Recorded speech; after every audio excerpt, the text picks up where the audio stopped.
Today we're doing a full in-depth review on the Sony 24mm F1.4 G Master. As usual, we'll be breaking down every aspect of this lens to determine if it's going to be right for you. Let's get started.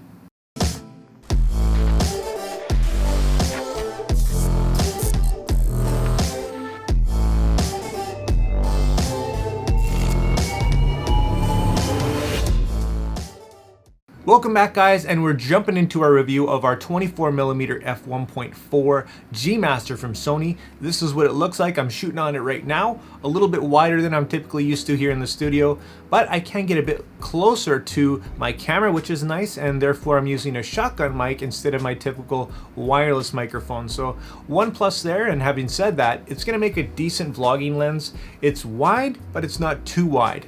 And it's a G series lens, meaning it's Sony's best quality lenses, meaning the performance is going to be pretty darn good, which we will get into. But let's answer who this lens is for. I wanted to throw some specs up here for you if you're just getting started looking at this lens. And I'd say this lens is for an intermediate to professional use. It's a G Master, so it's quite pricey, although it is pretty reasonable for a G Master lens. And this is going to be a lens that's great for both photo and video. If you haven't seen one of my videos before, my name's Stefan Malloch. I do a lot of photography and filmmaking news reviews and tutorials, so if you do enjoy this video and it helps you out and you like it, make sure you hit that like and subscribe button. Anyways, as usual, we're jumping right into build. Okay, so let's have a look at a quick unboxing and the build and features of this lens. Sony's included a nice little soft travel case.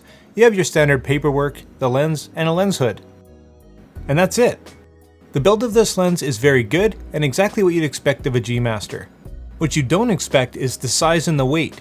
For a 1.4, it's fantastic in both regards. With the lens hood installed, it measures only 4 7/8 inches long, or about 12.5 centimeters, and without it's only 3.5 inches or just shy of 9 centimeters. Weighing under a pound, you can throw it in your bag and probably not even notice it. It's got several features, including a customizable focus hold button, an automatic manual focus switch, and an aperture dial with a custom switch as well. The electronically coupled focus ring turns easily and accurately. On the front, you'll find 67mm filter threads, as well as Sony's Nano AR coating, which helps eliminate ghosting and flare. This lens has a 0.79 foot minimum focus distance, which is relatively close, but compared to competitors, is not outstanding. On the back, you'll find a solid metal mount and confident weather sealing. Great move there, Sony.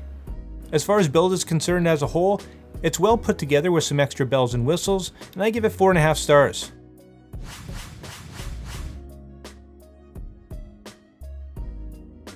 Next, let's talk value. And for a G Master lens, it's actually quite decently priced. Coming in at $1,400 US, it's by no means cheap, but you always get what you pay for. And this lens is no exception. Its most notable comparison is probably going to be the Sigma 24 F1.4, however, it's a lot bigger and heavier.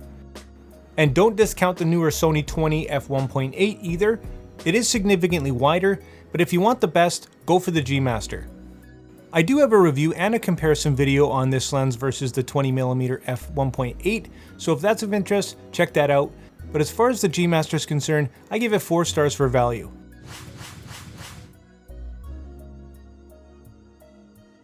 So now let's talk performance. And does it live up to the G Master name? Well, pretty much. Having a look at the autofocus, it does utilize Sony's direct drive SSM linear focus motors, which in theory makes it fast and accurate. And yes, it's accurate, but it's definitely not the fastest that I've seen. It is, however, very smooth and rarely misses even in extremely low light. Here I am pushing the limits, and I was surprised to see it keep up with no hiccups.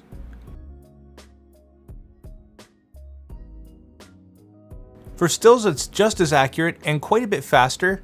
However, it does have some aperture noise when you stop down a little bit. It's not noticeable at f1.4, but here we are stopping down and you can hear it start at about f4.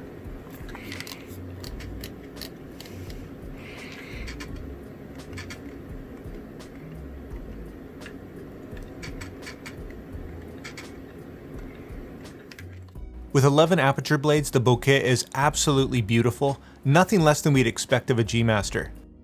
You won't get the compression that you do out of a longer focal length lens, but it's still very nice. Now let's have a look at the sharpness and optics of this lens. Wide open at f1.4, you can see some vignetting, but the sharpness in the center is fantastic, and into the corners is a great performance. Stop down to 1.8 to see some of that vignetting go, and the sharpness improved just a little bit. Stopping down to 2.8, it's going to be even better, and that's going to continue all the way down to about f11. Even at f16, there's very little loss of sharpness, an all-around fantastic performer. Looking at the distortion and vignetting of this lens, wide open at f1.4, there is some vignetting for sure, but distortion is well controlled throughout the entire aperture range. Here's wide open with the profile correction turned off and on. Stop down to f1.8 for quite a bit less vignetting and see it virtually disappear at f2.8 and on. All around a fantastic performer optically. As far as controlling light flare, it does a relatively good job. I will mention as well, it's not a huge deal for me, but this lens does suffer from some focus breathing, so keep that in mind. I have to admit that a 24mm focal length prime isn't going to be my first choice in lenses, but to be honest, the more I shoot with this lens, the more I like shooting with it. It's insanely sharp, it's reliable, the size and weight is fantastic, it's really a great all-around lens. This lens is great for telling a story, whether it's portraits, landscape, street photography, or even shooting the details close up. It really does it all, and it does it all well. I do wish it was image stabilized, as it would make it that much more desirable for video shooting, but as far as performance goes as a whole, I give it a solid 4.5 stars.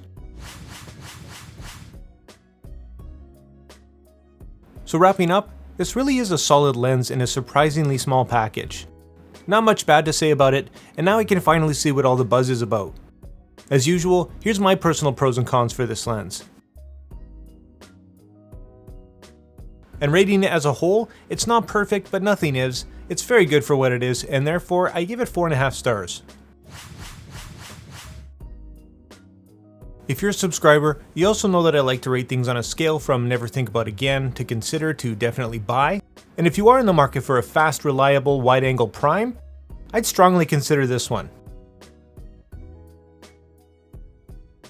So there's my thoughts on the 24 f1.4 G Master, a great performing, fast, reliable Sony G Master lens that doesn't break the bank. But let me know what your thoughts are. Do you love this lens? Drop it in the comments below. And guys, if you like this video, if you found it helpful, you want to see more just like it, make sure you hit that like and subscribe button. And yeah, drop all your questions in your comments down below. If you want to pick this lens up, I'll leave affiliate links in the description. And like always, make mistakes, be yourself, and get out there and take some more pictures. See you next time.